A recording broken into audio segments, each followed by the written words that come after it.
philosophers talk to our times towards an ethnography of a self-poisoning mind. Now, before I start, I have to confess, I never liked postmodernism. I read The Postmodern Condition by Lyotard as a book to oppose. I love Lyotard, don't get me wrong, I love his stuff in aesthetics. French philosopher.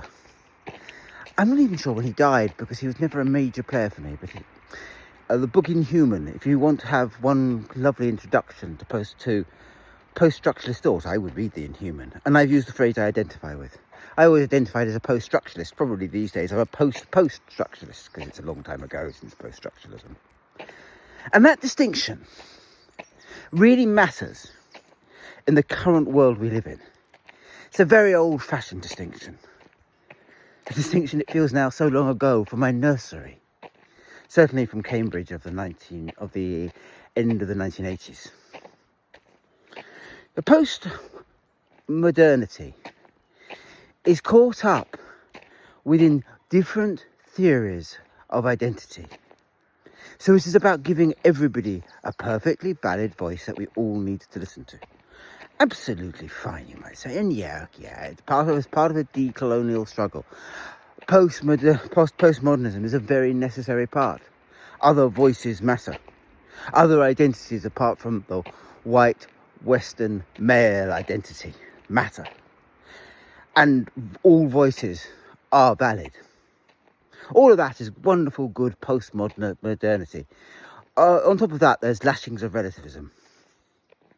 So, the truth is the truth as you represent it. The world as you see it. Which is why your view matters. You are speaking your truth. All that stuff. So, why don't I like it? I hear you ask. Oh, because implicit within it is a single tyrannical theory of identity. I'll come back to that. For me, post-structuralism is the total antidote to that. It goes right to the heart of that Foucauldian problem. How to set yourself free. How to be free in life. And not just when you die. I mean genuinely free. Free to exist as an idea across another's minds. So that they can think through what you think. Explore your ideas. And in doing them, change them to their ideas. Manipulate them and send them out again.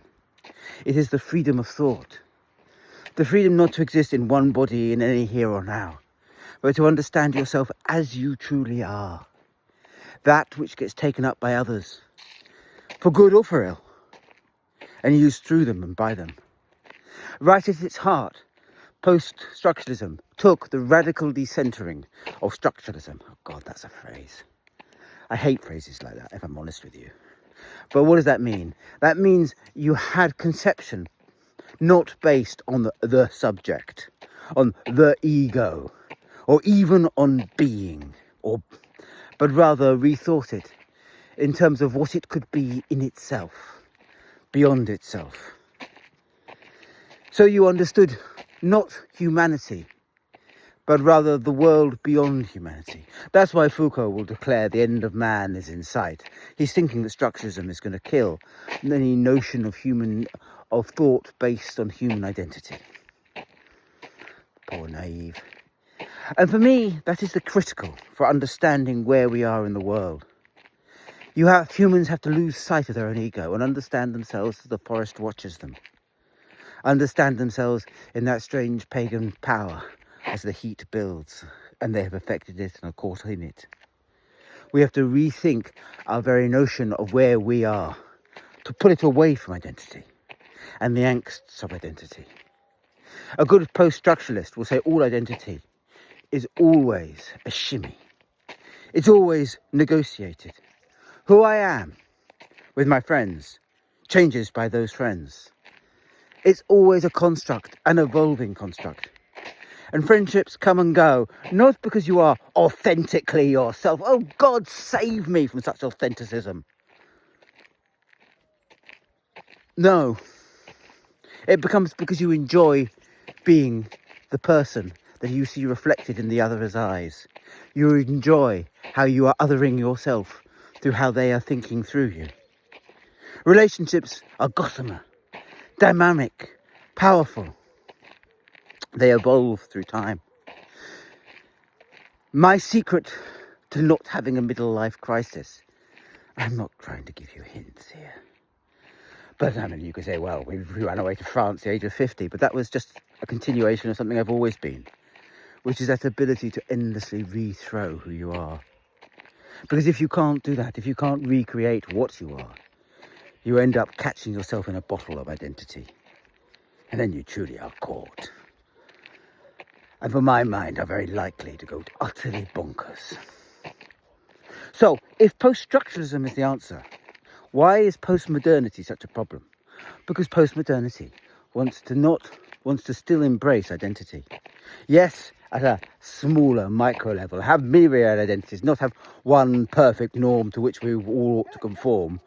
Or, as actually Foucault does say, to have a standard against which we are all defined as delinquency, a single axis. Post-modernity wants to live in a multipolar world with myriad axes. And as such, you might go, well, that's great. That's absolutely brilliant. Yeah, but then it creates very brittle identities to inhabit that world. I had a friend I was talking to yesterday, and she has a relative who's got autism. Fine. I'm just a quick aside, and I don't want to annoy anyone here, but I'm beginning to feel about autism the way I feel about dyslexia. I went from a point in my childhood when being dyslexic was quite rare. And I'm quite bad. I have problems learning French. I'm that bad because I can't really hear vowels. And I certainly can't hear the way words, sounds are pronounced, which is a classic dyslexic symptom. Or at least that's what the French say, who've just discovered dyslexia. Anyway, so I went in my dyslexic period from being very minorly dyslexic. Back in the day, this would have been back in about 1975, 6, 7, when I was first diagnosed. And then by the time I did my English GCSE, I was pronounced badly dyslexic. And then by the time I did my A-levels, I was severely dyslexic. And then by the time I was 30, I'd fallen off the spectrum. And I was no longer thought to be dyslexic at all. I just had learning difficulties unspecified. Why? Because the spectrum had moved. I had never changed. Not once. But what had happened was that the diagnosis had expanded hugely. And in that huge expansion of diagnosis, so everybody was a bit dyslexic, that was caught up to the marketing of a computer, that was caught up to certain public schools. When I was teaching university, all the dyslexic kids came from public school. And it was the way public schools were kind of making sure the kids they couldn't teach reading were able to still pass exams. Now, I'm not dishing dyslexia. How could I? I live in its legacy every day of my life. But what I would say is I don't doubt it's one symptom. I think it's probably an awful lot of very different symptoms that are just defined within an inability to translate sounds into words, however you want to do that, and back again. So there's a very complicated sequence of moves there. But it went from very few to almost everybody. And it feels to me, and I spent a long time talking about that, but it probably matters because that's a classic theory of identity. And identity was defined as something that was rare. It was paradigm setting. And suddenly the paradigm became common.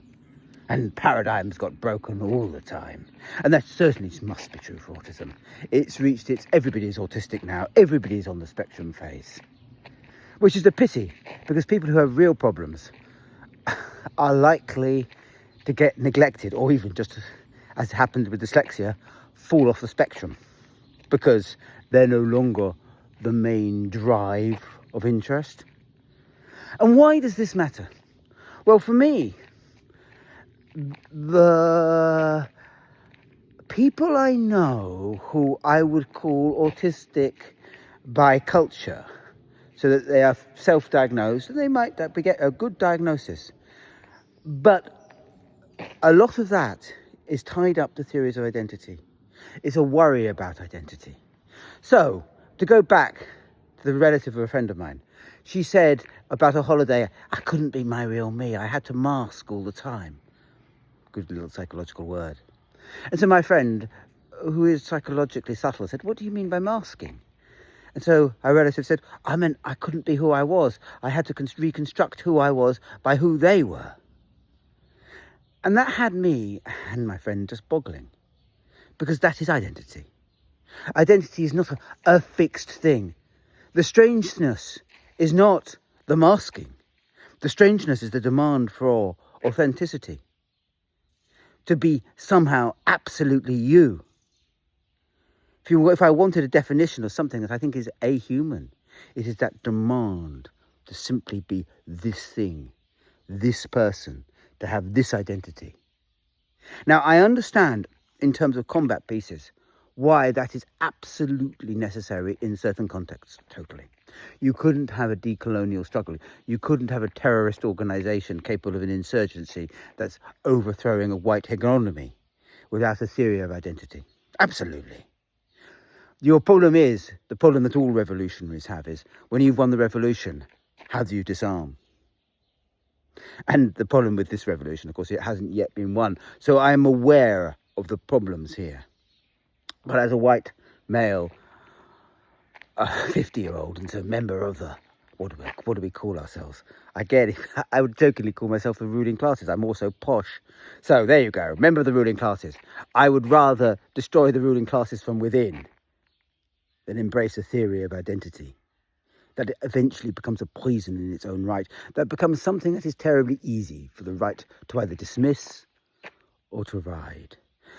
And the right I'm using there as that political organisation that feeds off politics of identity. Because the minute one side asserts an identity, the other side will assert an identity. And we get caught up not in culture wars, which is a stupid term, but identity wars, where your identity somehow affects my identity and we're going to fight it out in an identity struggle to the last gasp. And that doesn't help anybody, and is so far away from any real ability to change the world as to be a nothing. Say nada. It is irrelevant. And that is what postmodernism leads you to. This theory of identity, where you can spin a fictive identity, where you can claim all sorts of things and challenge people to prove you wrong, and then when they try to prove you wrong, just be offended for it. It creates brittle minds who are demanding to always be themselves, to be authentically them. As I said earlier, God save us all from such authenticism. It isn't worth a dog's arse. Honestly, it's nothing. To be really alive is to exist not just in the gaze you see in others' eyes that you want to burn inside your own and make your own. It is to exist in those others' eyes as they look out on the rest of the world, as they shift and change who and what they are, how they can become differently. It is to be becoming different, to no longer necessarily be fixed in the one identity. It is to use it in different ways, to manipulate it, to pull it here, to pull it there. I'll give you another stupid example based on my own biography. So, of the various things, spectrums that I could be classified under, dyslexic, dyspraxic, epileptic, idiotic, all of them, what they allow me to do, so I could sit there and go, well, I'm this, I'm this, I'm this. When I was thrown out of universities, I could have sat upon my dignity and screamed foul. But I never did it. I never did it because it seemed to me that I had to just reinvent myself. Because the spectrum, you could insert a theory of identity that would force the world to knock you in it, to honour your identity and force it to change. Or you could say, well, okay, that world isn't for me. That's fine.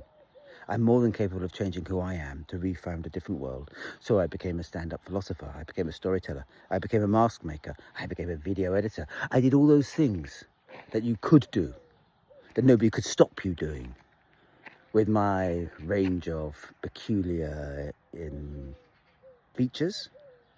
I think it's probably my best word. And my point about that is I simply reforged who I was, because that was that's the best thing always to do, I personally think, rather than fixing on an identity that is always brittle, always has to force others to acquiesce to it in order to exist at all. And so it's always violent and difficult. And in the end, it isn't going to save the world.